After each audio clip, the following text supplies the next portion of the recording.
નમસ્કાર વિદ્યાર્થી મિત્રો, આપણે અત્યારે ફંક્શન્સ વિશે ચર્ચા કરી રહ્યા છીએ. આપણે અગાઉ 16 ફંક્શન્સ જોઈ ગયા. આજે બીજા નવા ફંક્શન વિશે જોઈશું. એમાં સૌથી પહેલું ફંક્શન છે describing past event. Past event એટલે ભૂતકાળની ઘટના. અને ડિસ્ક્રાઇબિંગ એટલે વર્ણન કરવું કે કોઈ ભૂતકાળની ઘટનાનું વર્ણન કરવામાં આવ્યું હોય અને ભૂતકાળમાં કોઈ ક્રિયા થઈ છે એના વિશે આપણે કોઈ કહેવાનું હોય તે વખતે આપણે આ ફંક્શનનો યુઝ કરીશું. Describing past event. અને એટલે ભૂતકાળની બાબતનો ઉલ્લેખ કરવાનો હોય ત્યારે આપણે આ ફંક્શનનો યુઝ કરીશું. જે આપણે કહીએ છીએ ડિસ્ક્રાઇબિંગ પાસ્ટ ઇવેન્ટ. એમાં ભૂતકાળનું વર્ણન કરવામાં આવે છે, લખ્યું છે. બરાબર? તેને એક્ઝામ્પલ જોઈએ આપણે કે we celebrated our wedding anniversary yesterday. Right? yesterday એટલે ગઈકાલે ભૂતકાળનો શબ્દ છે. સેલિબ્રેટ પણ ભૂતકાળનો શબ્દ છે. અને એટલે કે અમે ગઈકાલે અમારી વેડિંગ એનિવર્સરી ઉજવી. ક્રિયા શું થઈ? પૂરી થઈ ગઈ છે. તો આપણે ભૂતકાળની વાત કરી હે ને? તો આ ફંક્શન છે ડિસ્ક્રાઇબિંગ પાસ્ટ ઇવેન્ટ. બીજું વાક્ય જોઈએ, I didn't go to school yesterday. અહીં પણ જો yesterday છે, yesterday વપરાય, last day વપરાય હે ને? એવા શબ્દો વાપરી શકો, before 2 days એવા પણ શબ્દો વાપરી શકો અને did આપ્યું છે. I didn't go to school yesterday. હું ગઈકાલે સ્કૂલે ગયો નહીં. ક્યારે સ્કૂલે ના ગયો? ગઈકાલે. રાઈટ? તો આ પણ ક્રિયા કેની બતાવે છે? ભૂતકાળની બતાવે છે. બરાબર? તો ભૂતકાળની કોઈ ક્રિયાનું વર્ણન કરવું હોય કે તો ભૂતકાળની કોઈ ક્રિયાની વાત કરવી હોય હે ને, ત્યારે ડિસ્ક્રાઇબિંગ પાસ્ટ ઇવેન્ટ નામનું ફંક્શન વપરાશે. ઓકે? તો આ ફંક્શનમાં આપણે ક્રિયા પરનું ભૂતકાળ આવશે, ડીડ શબ્દ વપરાશે, વોઝ કે વેર વાપરી શકો છો, પ્લસ એની સાથે એક્સ્ટ્રા વર્ડ જે આવે છે yesterday, before 2 days, before a month, last day, previous day એવા વર્ડ્સ પણ વપરાશે. પણ ભૂતકાળની ક્રિયા દર્શાવવા માટે આ પ્રકારના વર્ડ્સ આપણે વાપરી શકાશે. ઓકે? તો પછી ફંક્શન છે એક્સપ્રેસિંગ એબિલિટી. એબિલિટી આપણે શબ્દ બધા જાણો છો કે એક શક્તિ કાં તો ક્ષમતા કાં તો આવડત હે ને? કોઈ વ્યક્તિમાં આ વસ્તુ કરવાની એક શક્તિ છે કાં તો ક્ષમતા છે કાં તો આવડત છે એવું જો આપણે દર્શાવવું હોય તો એક્સપ્રેસિંગ એબિલિટી નામનું ફંક્શન વાપરીએ છીએ. બરાબર? એટલે કે આપણે આ વસ્તુ કરી શકીએ છીએ કાં તો કરી શકતી નથી, એમાં શક્તિ છે કાં તો શક્તિ નથી, ક્ષમતા છે ક્ષમતા નથી, આવડત છે આવડત નથી. જો એવું દર્શાવવું હોય તો એક્સપ્રેસિંગ એબિલિટી નામનું ફંક્શન વપરાશે. એમાં ખાસ કરીને કેન, કુડ જેવા શબ્દો વપરાય છે. ઘણીવાર એબલ ટુ શબ્દ,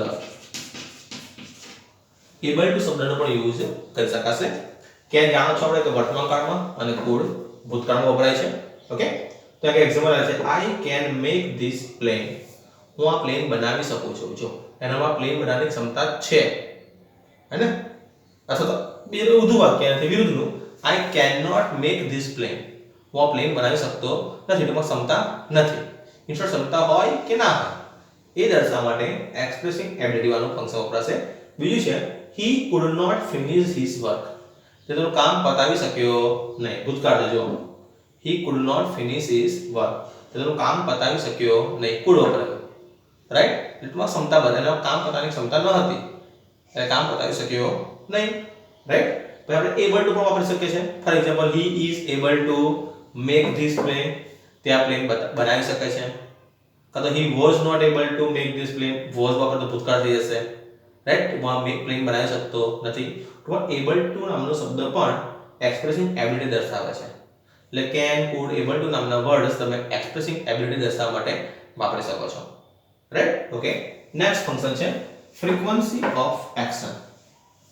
એક્શન એટલે ક્રિયા અને ફ્રીક્વન્સી એટલે કેટલી વાર થાય છે, કેટલી વખત થાય છે.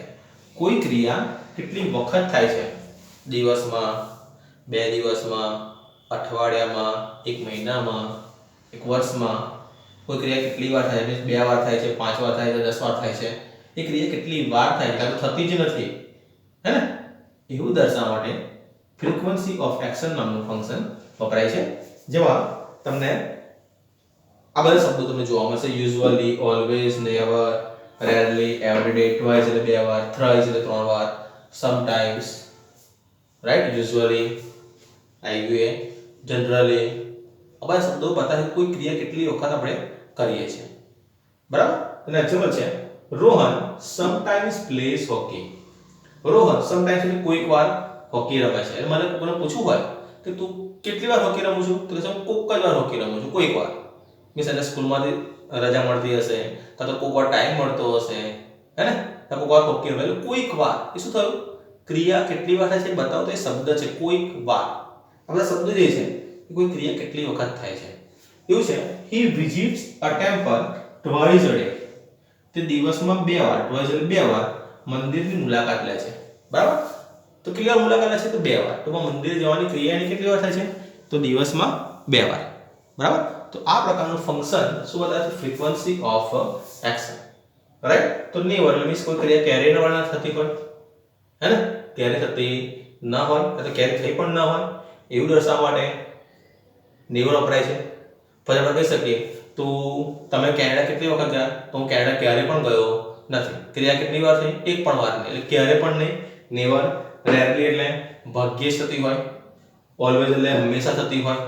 રાઈટ, યુઝ્યુઅલી સામાન્ય થતી હોય. એવરેજ એટલે દરરોજ થતી હોય. ઓકે, બીજો શબ્દ થ્રાઇસ 3 વાર પણ થતી હોય. બીજો શબ્દ છે આપણે ઓફન. ઓફન પણ શબ્દ વપરાશે મિત્રો. હા, often, O F T E N. Right, તો ઓફન એટલે કોઈ ક્રિયા વારંવાર થતી હોય. ઇન્સ્ટેડ ઓફ કોઈ ક્રિયા કેટલી વખત થાય છે એ દર્શાવવું હોય, દિવસમાં, મંથમાં, હે ને, કોઈ ક્રિયા કેટલી વખત થાય છે એ દર્શાવવું હોય તે માટે આપણે ફ્રીક્વન્સી ઓફ એક્શન નામનું ફંક્શન વાપરીશું. એના માટે બોર્ડ પર જે શબ્દો લખ્યા છે એ શબ્દોનો આપણે યુઝ કરી શકીએ છીએ. હવે આપણે પછીના ફંક્શન જોઈએ. ઓકે, પછીનું ફંક્શન છે એક્સપ્રેસિંગ નાઇસિટીઝ.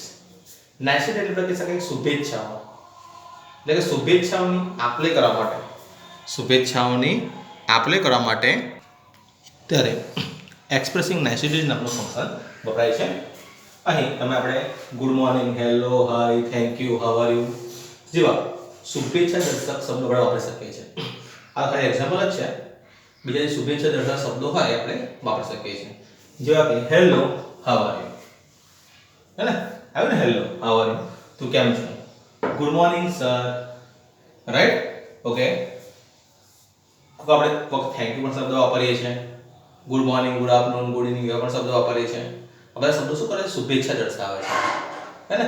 એટલે બધા શબ્દો જ્યારે આવે તે ફંક્શન એક્સપ્રેસિંગ નાઇસિટીઝ નામનું ફંક્શન છે એવું કહી શકાય. બીજું ફંક્શન છે આસ્કિંગ અબાઉટ નંબર્સ, એટલે કે નંબર પૂછવા માટે, હે ને. એટલે ફંક્શનમાં એ નંબર કહેવા માટે પણ વપરાય. સંખ્યા જાણવી હોય કાં તો સંખ્યા જણાવવી હોય એના માટે આ ફંક્શન વપરાય છે.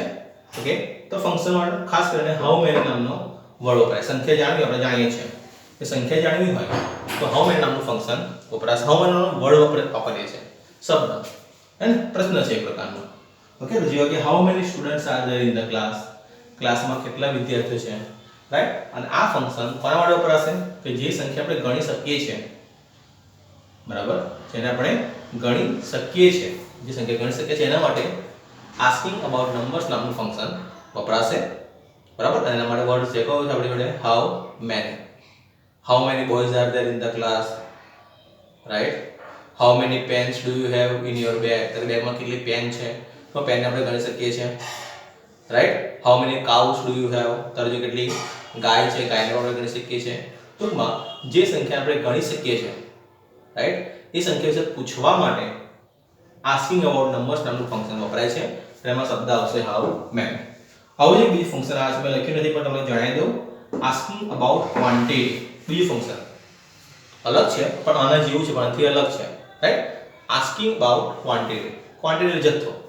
જથ્થા વિશે પૂછવું હોય ત્યારે ફંક્શન આપણે વાપરીએ છીએ. અને જથ્થો એટલે કે જે આપણે ગણી શકતા નથી.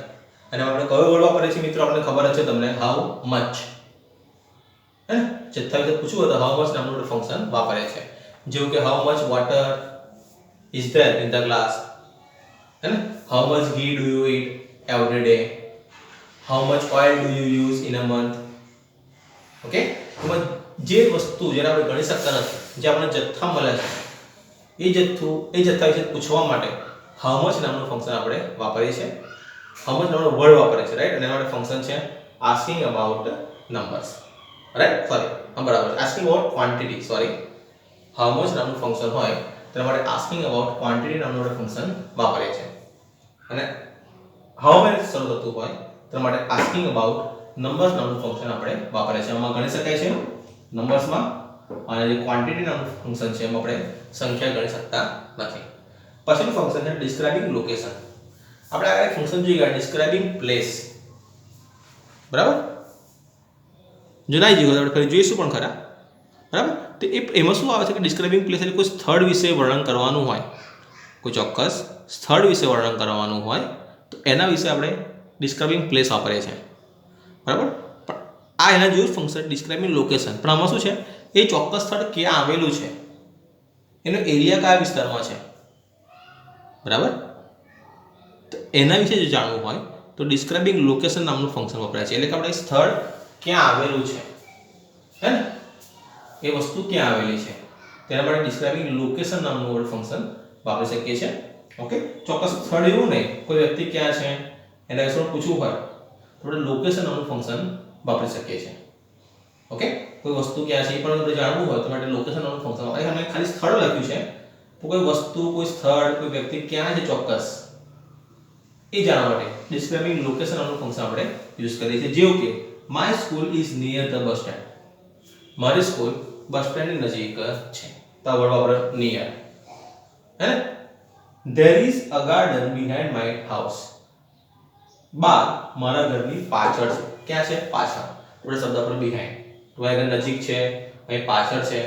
તો આના માટે આપણે ઇન પ્રિપોઝિશન્સનો યુઝ કરી શકીએ છીએ. In, on, between, under, right. આપણે પ્રિપોઝિશન વાપરી શકીએ છીએ. ચલો રિયા ક્યાં છે? તો Riya is in the kitchen, અને આ લોકેશન થયું. વ્યક્તિ ક્યાં છે તમને ફરી કહું છું, સ્થળ એટલા માટે નથી પણ વ્યક્તિ વસ્તુ માટે પણ વપરાય, રાઈટ. તો રિયા ક્યાં છે? તો Riya is in the kitchen, Riya કિચનમાં છે, તો ઇન ફંક્શન વપરાયું, ઇન પ્રિપોઝિશન વપરાયું, સોરી. તો પ્રિપોઝિશન્સ ડિસ્ક્રાઇબિંગ લોકેશન માટે વાપરી શકાય છે, જેવા કે ઇન છે, અંડર છે, ઓવર છે, અબોવ છે, રાઈટ. આ બધા શું બતાવે છે?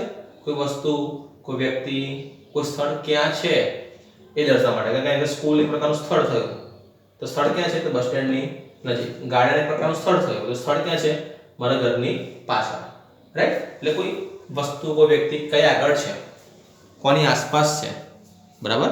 એ જ બતાવવું હોય, એ પૂછવું હોય કાં તો એ જાણવું હોય તેના માટે ડિસ્ક્રાઇબિંગ લોકેશન નામનું ફંક્શન આપણે યુઝ કરીશું. આપણે પછીના ફંક્શન બીજા વિડીયોમાં જોઈશું. Thank you.